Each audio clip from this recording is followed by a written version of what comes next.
Hello guys, welcome back to Photographics Academy. So today is another background manipulation session and it's going to look really beautiful. So I saw this image and I love the dress, the white, the everything. So I said, you know what, let's look for a background that will have culture, that will have drama and still maintain the color theory of the image. And we came up with this particular one. Look at that.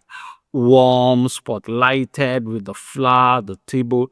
Amazing. So today we're going to be putting this particular image right here on that background. Without wasting much of your time, let's quickly get started. The first thing I'm going to do is to crop here, of course, size it and make sure I have it exactly where I want it.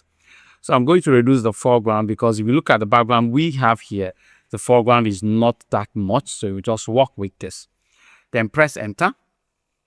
Right, the next thing we need to do is to clean it up. So if you look over here, you notice we have a lot going on. And even where she's standing outside the seamless backdrop. And we need to get that fixed. So to do that, I'm going to make a selection of the subject. Right, click and go to selecting verse. Go around and make sure that your selection is almost perfect. So just scroll through, make sure, look at the hand over here. Same thing happening right here.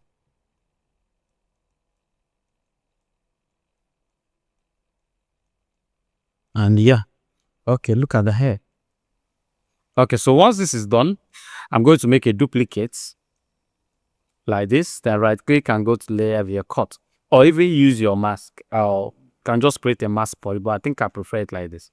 So now I have my object on a separate layer and the background on a separate layer. But if I turn these two off, you'll notice that here is empty and I don't want it to be empty. So what will I do? Very simple. Reload the selection of the object while on the background. Go to select, go to modify, go to expand. So expand by 22 so that the expansion is huge. Then right click, go to fill, content aware fill. So it's going to fill up that emptiness right there with a copy of the background. So we'll have the background on a separate layer now. We'll have our object on a separate layer and we'll have, we'll be able to do what we want to do. The next thing I want to do is to fix this floor. So to do that, since we already have a different background, because we already have our background on a separate layer, whatever I do wouldn't affect the image. So if I just come here and make a rough selection like this, because I also don't want to lose much of my shadow. Very important for me. Then go to fill, content aware.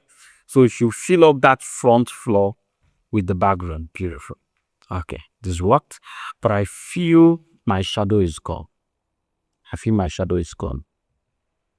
Okay, was actually not there originally, so we can fill it up. The shadow wasn't there actually. Okay, press Ctrl D. We will create just a very tiny artificial shadow for it or something. So once that is done, I'll also make a selection like this, or rather use my lasso tool and just cut out the edges. So what I'm trying to do is to fill up all these other areas and remove all the distractions we have here. Select inverse, then fill it up with content aware. Let's see what it does. So you should use the gray in the middle to fill up what we have on those places. Beautiful. Press Ctrl D. So like this, we're able to fix the background and remove the distractions that was right there. So if we need these shadows back at the end of the day, we will restore it. Now the next thing I need to do is to clean up the background. So go to filter, go to blur, go to cushion blur, and just smoothen it up like this. Press enter.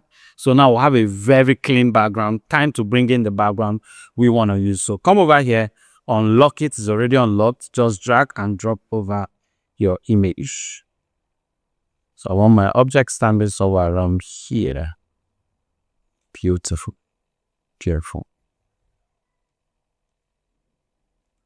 Let's bring this down a bit. Okay.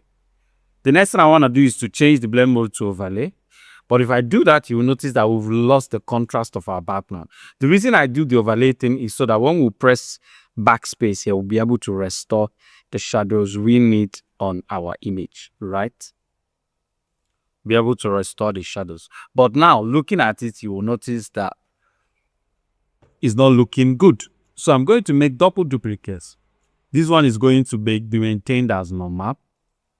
Then the second one is going to be maintained for our shadow, right?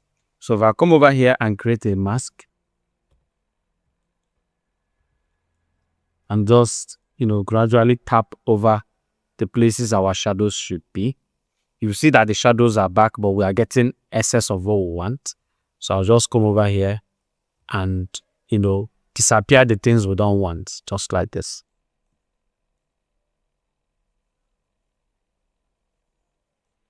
Good. Now we have our object perfectly touching the floor, but still we don't have that clean, crisp background. So what do? Bring this back.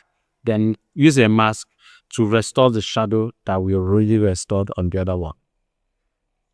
Or to introduce the shadow we already restored on the other one. And this is how we make it look like she's standing there with her shadow. So now the job is not done. If you look at our object, she's slightly darker than the background. So what do? We simply create a curve, clip it on her, and just lift it to shadows because that's where her skin tone is. This is almost beautiful. And once I'm done doing that, I'll come over here and create a color lookup table, right? That is going to look stunning for what we have going on the image. I think I like this one. That greenish tint. Just see colors that are quite beautiful. So let's reduce this so as small as we can. The before, the after. Now press Ctrl Shift Up and it's E to create a stamp visible layer. Once you create it, go to your filter and camera raw filter.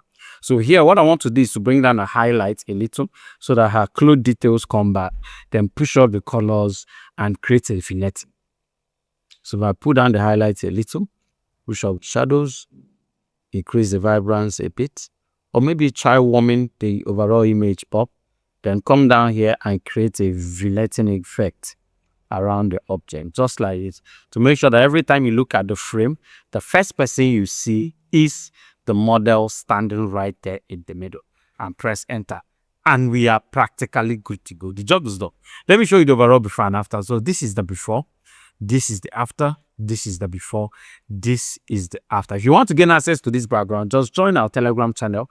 The background will be right there for you to use. Thank you so much for watching this amazing video. Do make sure to subscribe to our YouTube channel, and if you subscribe, click on the notification bell to get notified every single time we drop a new video. Until then, see you on the next one.